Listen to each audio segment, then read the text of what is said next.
5 divided by 1/5 times 5. This looks innocent, it's not.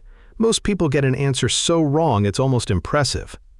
Here's the common mistake. People see 5 divided by 1/5 and think, that's just 5 divided by 1, so 5. Then 5 times 5 is 25. Done. Not even close.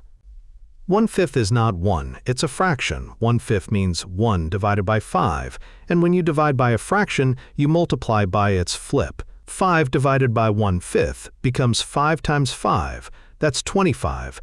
Then 25 times 5 equals 125. The answer is 125, not 25, not 5, 125.